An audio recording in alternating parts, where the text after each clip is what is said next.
এরা বলেছিল পালাবো না, প্রয়োজনে ফখরুলের বাসায় যাব। কথা কন না কে? ওবায়দুল কাদের চেনেন না? বলেছিল খেলা হবে, কিন্তু আসল খেলা যখন শুরু হলো এদের খুঁজে পাওয়া গেল। গত 3 দিন আগে তিনি একটা সাক্ষাৎকার দিয়েছে, তিনি বলেছে 5ই আগস্টে আমি বাথরুমের ভেতরে টয়লেটের মধ্যে পালাইয়াছিলাম 5 ঘন্টা। যেরকম কয় ঘন্টা? টয়লেটের ভেতরে 5 ঘন্টা পালাইয়াছিল। আমরা প্রশ্ন করতে চাই, এ ওবায়দুল কাদের, তুমি এত ভালো খেলোয়াড়, তে টয়লেটের মধ্যে পালাইছো কেন? কথা কন না কে?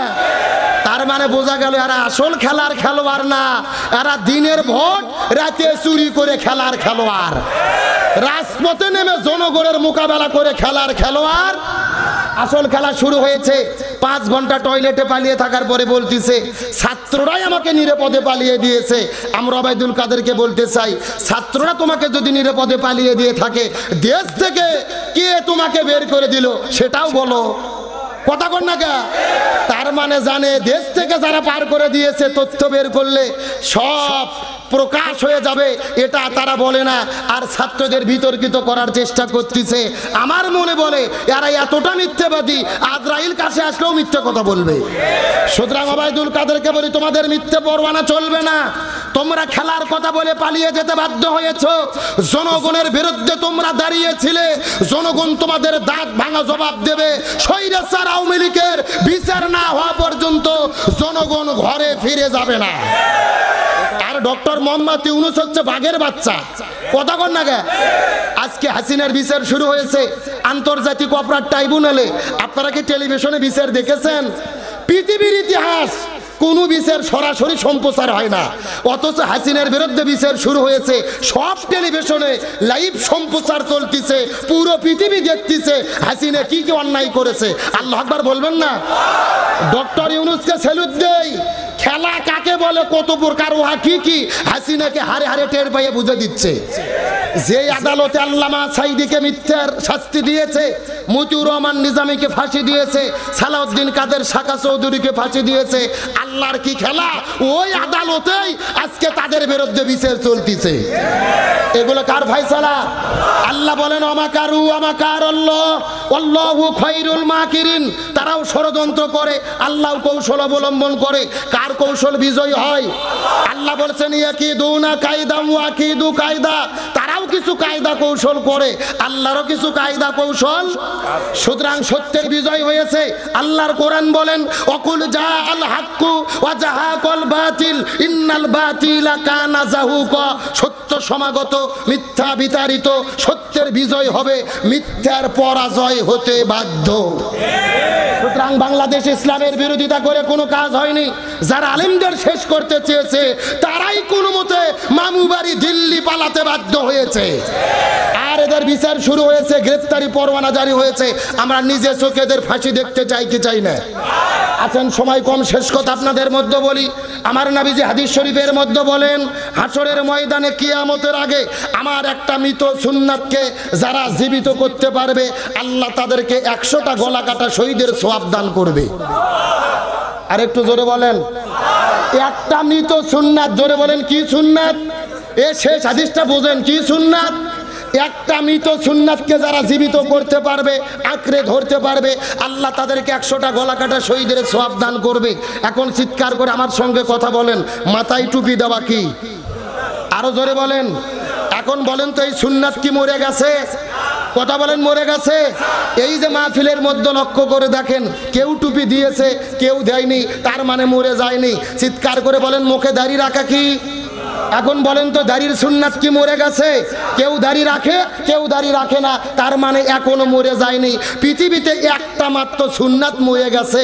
আপনারা কি জানেন এটা কোন সুন্নাত? আপনারা কি জানেন? জানেন না? গভীর মনোযোগ লক্ষ্য করুন। আমার নবী মক্কা থেকে মদিনায় হিজরত করে রাষ্ট্রপতি হওয়ার পরে 10 বছর কোরআন দিয়ে রাষ্ট্র পরিচালনা করেছে। এটাই হলো নবীর জীবনে সবচাইতে বড় সুন্নাত। আর এই সুন্নাত বর্তমানে পৃথিবীর কোনো দেশে নাই। এই সুন্নাত একেবারে মরে গেছে। তার মানে বোঝা গেল একটা সুন্নাতকে জীবিত করলে 100টা গলা কাটা শহীদের সওয়াব পাওয়া যাবে। এই সুন্নাত মাথায় টুপি দেওয়া সুন্নাত নয়, এই সুন্নাত মুখে দাড়ি রাখা সুন্নাত নয়, এই সুন্নাত হলো নবীজির তরিকায় কোরআন দিয়ে রাষ্ট্র পরিচালনা করা। এখন এই কোরআন দিয়ে রাষ্ট্র পরিচালনা হোক, আমরা কি চাই? জোরে বলেন চাই। গভীর মনোযোগ, শেষ কথা লক্ষ্য করুন। আল্লাহ তাআলা নবীকে নবী হিসেবে পৃথিবীতে কেন প্রেরণ করলেন? এর মিশন এবং ভীষণ কি ছিল? নবীকে নবী হিসেবে পাঠানোর কারণ কি? এই সম্পর্কে আল্লাহ তাআলা কোরআনের ভেতরে 3 জায়গার ভেতরে একই বক্তব্য দিয়েছে। সূরা তাওবার 33 নম্বর আয়াত, সূরা আল ফাতির 28 নম্বর আয়াত, সূরা সফের 9 নম্বর আয়াত, 7 নম্বর আয়াত। আল্লাহর কোরআন বলেছেন, ওয়াল্লাযী আরসালা রাসূলাহু বিল হুদা ওয়া দীনিল হাক্কি লিইযহিরাহু আলা দ্বীনি কুল্লিহি ওয়ালাউ কারিহাল মুশরিকুন। আল্লাহ তাআলা বলেছেন, আমি নবীকে নবী হিসেবে এই পৃথিবীতে প্রেরণ করেছি শুধু নামাজ কায়েমের জন্য নয়, হজ আদায়ের জন্য নয়, জিকির করার জন্য নয়। নবীকে নবী হিসেবে প্রেরণের আসল উদ্দেশ্য হলো এই জমিনের ভেতরে সমস্ত মতবাদের উপরে ইসলামকে বিজয় করার জন্য। চিৎকার করে বলেন আল্লাহু আকবার। তাহলে নবীর প্রধান কারণ হলো কোরআনকে বিজয় করা। আমরা যদি নিজেদেরকে নবীজির উম্মাত বলে দাবি করি, আলেম বলে দাবি করি, আমাদের প্রধান দায়িত্ব কি? বিজয় করা। আরো জোরে বলেন। গভীর মনোযোগ লক্ষ্য করুন। নবীর দায়িত্ব ছিল কোরআনকে বিজয় করা। এটা কি শুধু নবীর দায়িত্ব ছিল নাকি সব নবীর দায়িত্ব ছিল? দলিলটা কোরআন থেকে বোঝার চেষ্টা করেন। আল্লাহর কোরআন বলেছেন, ওমা ওয়াসাইনা বিহি ইব্রাহিমা ওয়া মূসা ওয়া ঈসা আন আকিমুদ্দিন ওয়া লা তাতাফাররাকু ফি। আল্লাহর কোরআন বলেছেন, এই জমিনের ভেতরে হযরতে মূসা, ঈসা, ইব্রাহিম আলাইহিস সালাম আমি যত নবী রাসূল প্রেরণ করেছি, সব নবী রাসূলের দায়িত্ব ছিল এই জমিনে তারা যেন দ্বীন কায়েম করে। ওয়া লা তাতাফাররাকু ফি, তোমরাও যদি মুসলমান হও এই জমিনে দ্বীন কায়েমের আন্দোলন করো। ওয়ালা তাতাফাররাকু ফি, এই ব্যাপারে কোনো দলাদলি করা যাবে না। চিৎকার করে বলেন হুকুম কার? এ মুসলমান ভাইরা, শেষ কথা ভালো করে বোঝার চেষ্টা করেন। আল্লাহর কোরআন 82 জায়গার মধ্যে বলেছেন, আকিমুস সালাহ ওয়া আতুজ যাকাত, নামাজ কায়েম করো, যাকাত প্রদান করো। তবে নামাজ আর যাকাতের ব্যাপারে ওয়ালা তাতাফাররাকু ফি, তোমরা দলাদলি করো না, এমন কথা আল্লাহ কোরআনের কোনো জায়গায় বলে নাই। আল্লাহর কোরআন বলেছেন, ওয়ালিল্লাহি আলান নাসি হিজ্জুল বাইত, যদি তোমাদের সামর্থ্য থাকে হজ করো, তবে হজের ব্যাপারে ওয়ালা তাতাফাররাকু ফি, তোমরা দলাদলি করো না, এমন কথা আল্লাহ কোরআনে বলে নাই। আল্লাহর কোরআন বলেছেন, কুতিবা আলাইকুমুস সিয়াম, রমজান মাসে রোজা ফরজ করেছি, রোজা রাখো, তবে রোজা রাখার ব্যাপারে ওয়ালা তাতাফাররাকু ফি, তোমরা দলাদলি করো না, এমন কথা আল্লাহ কোরআনে বলে নাই। কিন্তু আল্লাহর কোরআন বললেন, আনাকিমুদ্দিন, তোমরা দ্বীন কায়েম করো, ওয়ালা তাতাফাররাকু ফি, এই ব্যাপারে কোনো দলাদলি করো না। আপনি চাকরি করে খাচ্ছেন, খান, তো কোনো সমস্যা নাই। আপনি ব্যবসা করতেছেন, করেন, কোনো সমস্যা নাই। আপনি কৃষক হয়ে জমি জমাতে ফসল ফলান, কোনো সমস্যা নাই। তবে আল্লাহ বলতেছে, সাবধান, একটা ব্যাপারে তোমরা দলাদলি করো না, এই জমিনে দ্বীন কায়েম করা লাগবে, এই ব্যাপারে কোনো দলাদলি করা যাবে না। গভীর মনোযোগ লক্ষ্য করুন। আল্লাহ নামাজের ক্ষেত্রে তাতাফাররাকু ফি বললেন না, হজের ক্ষেত্রে বললেন না, জিকিরের ক্ষেত্রে বললেন না, দ্বীন কায়েমের ব্যাপারে কেন বললেন? মুফাসসির কিরাম বলেছে, তার পেছনে কারণ হলো এই জমিনের ভেতরে নামাজ নিয়ে দলাদলি হবে না, হজ নিয়ে দলাদলি হবে না, জিকির নিয়ে দলাদলি হবে না। এই জমিনে যত দলাদলি হবে কোরআন বিজয়ের আন্দোলন নিয়ে। আল্লাহর বক্তব্যের সঙ্গে আপনারা কি একমত? জোরে বলেন একমত। আপনাদের গোয়াইল ইউনিয়ন পরিষদে এমনও বুড়ো মানুষ আছে, 80 বছর বয়স, সামনের কাতারে নামাজ পড়ে, মাথার টুপি, মুখের মধ্যে দাড়ি, নামাজের কোনো সমস্যা নাই। কিন্তু এই চাচাকে যাওয়ার পরে আপনাদের হুজুর যদি বলে, চাচা বাংলাদেশে আল কোরআনের আইন চাই, সৎ লোকের শাসন চাই, কোরআন দিয়ে দেশ চালাতে হবে, ওই চাচা নামাজ পড়তে পড়তে লাভ দিয়ে উঠে বলে, এই হুজুর রাজনীতি করে রে। কতক্ষণ কতক্ষণ? তার মানে ওর কাছে নামাজ ভালো লাগে, হজ ভালো লাগে, জিকির ভালো লাগে, তবে আল্লাহর জমিনে আল্লাহর কোরআনের আইন কায়েম ভালো লাগে না।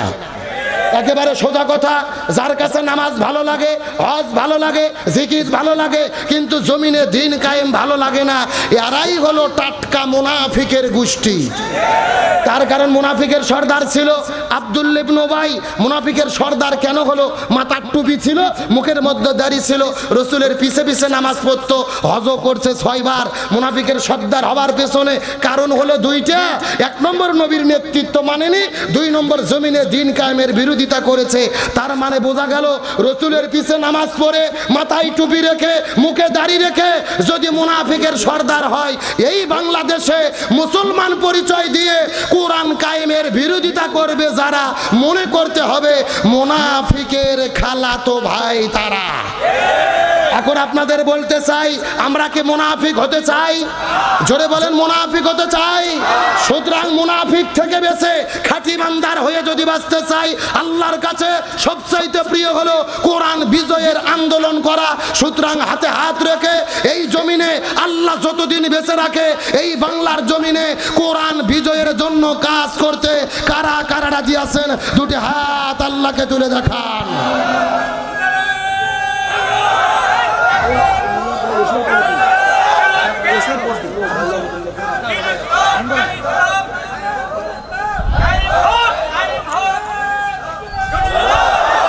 আল্লাহ কবুল করুক, বলেন আমিন।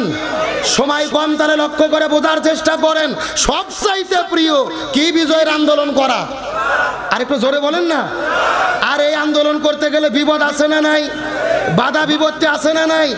নমরুদ ইব্রাহিমকে বাধা দিয়েছে, ফিরাউন মুসাকে বাধা দিয়েছে, আবু জেল রসুলকে বাধা দিয়েছে, আর বাংলাদেশেও যারা আবু জেল ছিল তারাও আলেমদেরকে বাধা দিয়েছে।